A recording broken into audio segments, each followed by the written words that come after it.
जुन्या काळातील एक किस्सा, ज्यावेळी नवीन ट्रॅक्टर फक्त मुंबईतच मिळत असे आणि मुंबईला जाण्यासाठी रेल्वेशिवाय पर्याय नव्हता.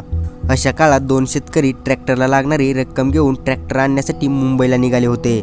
रेल्वे स्टेशनवर जाऊन तिकीट काढून रेल्वेत बसले आणि रात्री 8च्या सुमारास मुंबईत पोहोचले. स्टेशनवर उतरले. काय करावं समजेना. जवळ बरेच पैसे. कावरे बावरे होऊन इकडे तिकडे बघत होते.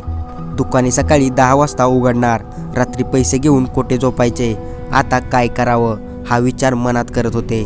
असा विचार करता करता ते बाहेर पडण्यासाठी गेट जवळ आल्यावर एकाने दुसऱ्याला सांगितले की तू गप्प बस, काहीही बोलू नकोस. आणि गेट जवळच्या टीसी जवळ जाऊन घाबरूनच इकडे तिकडे पाहू लागले. टीसीने त्यांना विचारले, ए तिकीट दिखाओ. त्याचा तो करारी आवाज ऐकून दोघेही घाबरले आणि म्हणाले, नहीं साहब, हमारे पास तिकीट नहीं, तिकीट पड़े है. झूठ बोलता, टिकट नहीं निकाला, विदाउट आया और बोलता पड़े है. चल अंदर चल, जेल में बैठ. अभी रात के 12 बजे है, सुबह कल केस दर्ज होगा. जोडीदार घाबरला. पहिला त्याला म्हणाला, हो गुमान बस, काहीच बोलू नगस. टीसीने त्यांना रेल्वे पोलिसांच्या ताब्यात दिले. पोलिसांनी त्यांना कोठडीत नेऊन बसवलं. खायला नियमाप्रमाणे राईस प्लेट आणून दिली आणि दोघं निवांत झोपले. सकाळी उठून तोंड धुवून चहा पिले.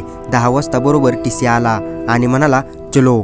शेतकरी म्हणाला, कुठं नेतो आम्हाला? चलो, विदाउट तिकट सफर करना गुन्हा है, अब तुम्हारे केस दर्ज होगा. टीसी पुढं आणि हे दोघं त्याच्या मागं गेट जवळ आले. टीसी गुस्सात चालला होता. अहो साहेब जरा थांबा की. तशी हळूच 2 तिकीटं काढून टीसीला दाखवली. टीसी तिकीटं निरखून पाहू लागला आणि म्हणाला, रात को क्यों नहीं दिखाया? शेतकरी म्हणाला, साहब हमारे पास इतने सारे रुपए है, हम यहाँ नए हैं, कुछ भी मालूम नहीं, रात को कहाँ जाएंगे, चोरों का डर, इसीलिए हमने सोचा यही सोएंगे. ऐसे तुम सोने नहीं देते, इसलिए हमने दिमाग चलाया. टीसीने कपाळाला हात मारून घेतला. बाबा रे, तुम हमारे गुरु बन जाओ, हम तुमसे कुछ सीखेंगे. शेतकरी म्हणाला, धन्यवाद साहेब, रात भर हमारे लिए खड़ा पहरा दिया और खाने को भी दिया, सुबह सुबह चाय भी पिलाई, इतना सारा तो साले लॉज वाले भी नहीं करते. टीसी म्हणाला, जा बाबा जा, अब और दिमाग मत खा. मोठ्याने हसत दोघं शेतकरी स्टेशन बाहेर पडले. म्हणून म्हणतो, शेतकऱ्यांना आड आणि अन्न कमी समजायचं नाही, शेतकऱ्याचा नाद करायचा नाही. सगळ्यांचा पोशिंदा आहे, परंतु परिस्थितीने पिचलेला आहे. शेतकऱ्यांचा आदर करा, त्यांना सन्मानाची वागणूक द्या, त्यांच्याकडून शिकण्यासारखे खूप काही आहे.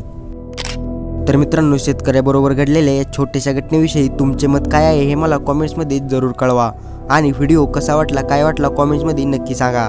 आणि अशाच आपल्या मराठी भाषेतून नवनवीन प्रेरणादायी कथा पाहण्यासाठी आपल्या इझी मोटिवेशन स्टोरीज या यूट्यूब चॅनलला सबस्क्राईब करा. आणि नवनवीन व्हिडिओची नोटिफिकेशन सर्वात आधी येण्यासाठी बेल आयकॉन प्रेस करा.